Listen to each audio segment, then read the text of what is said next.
Hello, and welcome to David Galata Book Dreamer. I'm David Galata, and I'm dreaming up my books, which are all based on my dreams, oddly enough. But just wanted to say hello, and this week I want to talk about measuring success. And how do you measure success? It seems to me that almost everyone has their own ruler when it comes to measuring success, and a lot of people seem to pick the same one, which is money. How much money do you make? I don't know.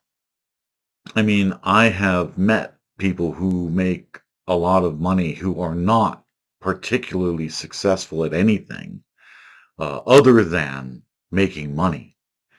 Uh, that seems a little flat to me. It sounds flat, doesn't it? It sounds like a one note tune.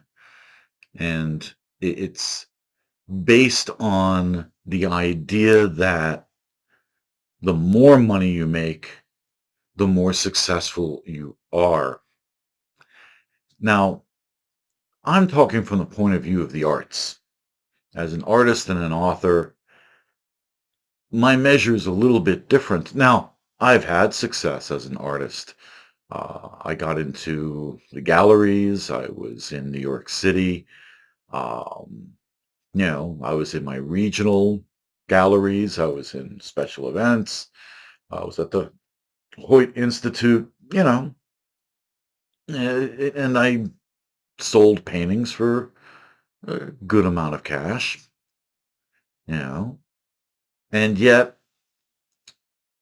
what was interesting to me at the time was I felt less successful making more money selling in the city than I did earlier on in my career selling paintings for, a few $100s to people who really loved them. Ooh, okay. You know, how do you compare a situation where one person says, I love this painting, I need this painting, I want to wake up to this painting every day. And I was told this about two of my paintings. Uh, and this person did indeed do that. They bought two paintings that they wanted to wake up to every day. And I did get a chance to visit them. And sure enough, those two paintings were in their bedroom. So when they woke up, that was the first thing they saw every day. Wow. I really hit something there. Now compare that to a few years later, and I'm, part of the scene and all of that, and, moving up in the ranks as they say. And I get someone going, yes, I am thinking of investing in your painting. I think it will make a very good investment. Investment? So you don't care about how the painting makes you feel. You don't care about what I'm trying to say with the painting. You're just looking around going, okay, this guy is part of the scene and da da da. So yeah, I think I'm going to invest. That fell flat for me. I'd rather sell 100 paintings for less money to people who want to wake up to them every day. That was a greater success to me. So here you're getting kind of my point of view. Do I want to make some typical formulated book based on the current fads, fashions, and prejudices of today? And there's quite a few of those.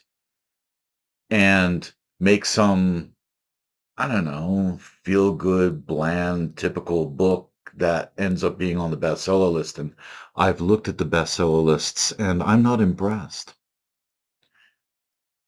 And make all this money off of something that's basically meaningless. That doesn't sound right to me. But do I want to write a book where a fan contacts me and says, you changed my life? Okay. I'm writing science fiction and fantasy, folks, not self-help books. Okay? I'm writing science fiction and fantasy, and yet I have gotten responses like this. I have gotten responses from parents who tell me that my fantasies are all kid-friendly. They're not designed for children. They're not young adult books. They're going to need, their phone with them so that they can look up words because I do have a large vocabulary and I use it in my books because they're not designed for children. And yet I get parents telling me how my books have inspired their children to read. I don't care how little or how much money I'm making. That, to my mind, is a major success. So how do we measure success? Was Van Gogh successful? During his lifetime, no, he was not. He couldn't get into galleries. I think he sold one, two paintings, and he gave some away. But that was it. That was it. Okay, he was discovered years after his death. Is that success? For the people who say, well, making money is a measure for success, Van Gogh failed utterly. But for those people who believe that his emotional impact upon the art world decades after he died was immense, yes, he succeeded. We just had to catch up with him. Uh-huh. There we go. There we go. That's part of this. Renoir did not succeed financially until he was very, very old. The same thing with Monet. These are artists who did not make a lot of money until late in life.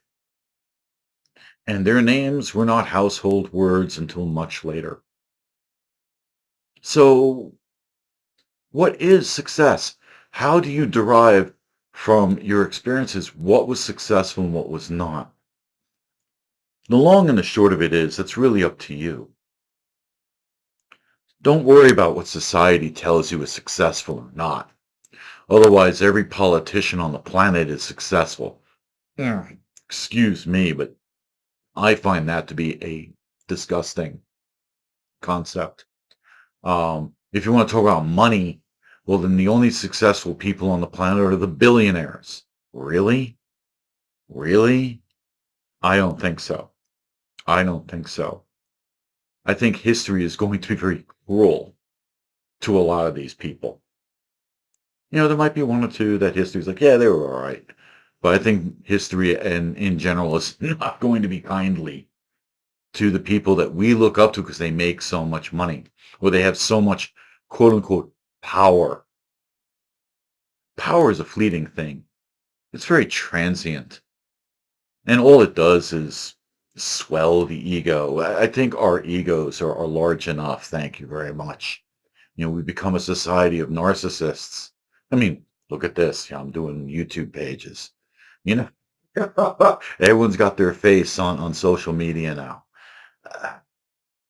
Success. Is success having 100,000 hits because you taste nachos? Is that a success? And you do it live on YouTube. Would you really consider that a success? Well, people say, well, they got all these hits. They're making a lot of money. They're an influencer. They have all this power. That's a fleeting thing. And does it really drive humanity?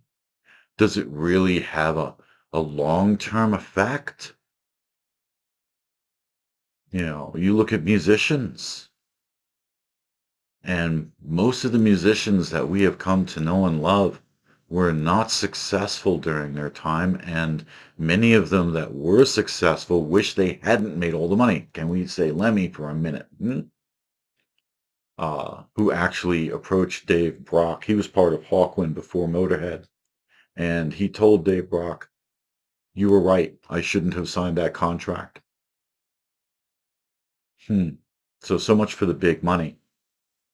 Lemmy felt that that destroyed his life and his creative freedom. I'll take my creative freedom, over gobs of cash. Does this mean that, I'm just like some bitter old guy who doesn't make a lot of money and, feels that his books aren't a success? No, not at all, actually. I'm doing okay. I'm selling books. Every time I go to an event, I'm selling books. I'm finding new customers. I'm getting old customers coming back to me for more. I consider that a success. Um, I'm doing fine. And I have the freedom, because I'm self-published, to write what I want, when I want, how often I want. And I get to choose my own covers, which I make myself, thank you. And I get to market my books the way I wish. That, to me, that freedom is worth so much more than money.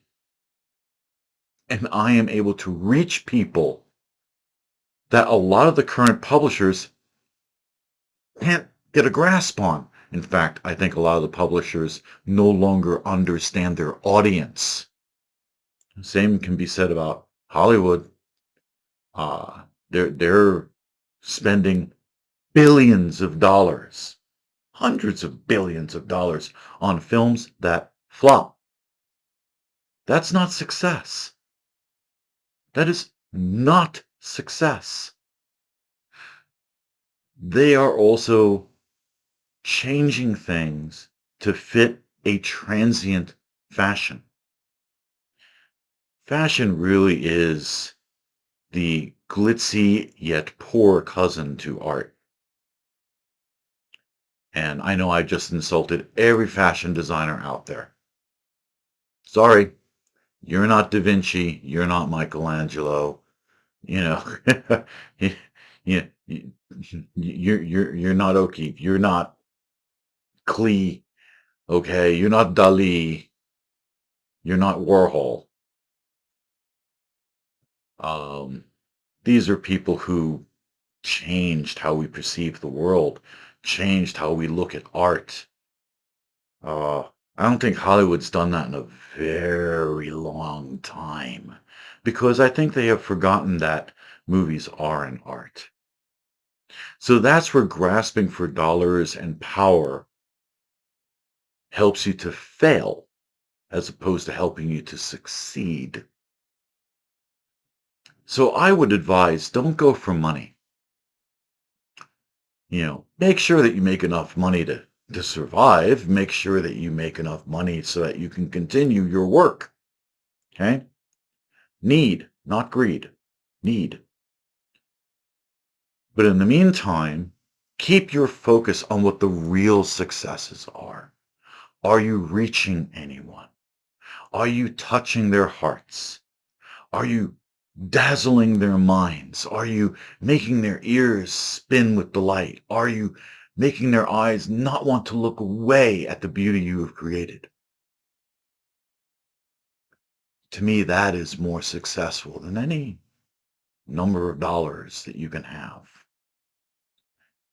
Success is born in the heart. And that is my view of success. What others feel is what others feel, but that's my view. So success, think about that. Write down for yourself what would make you feel successful. And if it is dollars, well, go ahead and pursue them to your heart's content. Have fun with that. But don't place your standards on everybody else. If your standards have to do with promoting certain ideologies or political power, well, good luck to you. But don't toss that on my shoulders. That's not where my success is. I have my own views of success, and I'm sticking with them, because that is what makes my work worthwhile. That's what success is. whatever it is that makes your work worth your while is success. I hope you've enjoyed this. I've enjoyed doing it. And please subscribe. We hit 90. Yes, we're up to 90. Hey, that's a small success, but it's a success nonetheless. There you go. See, it's not quantity, it's quality. And feel free to comment and give me a nice little thumbs up there if you will. And I will see you all next week here at David Gullotta Book Dreamer. Until then, happy reading, everyone.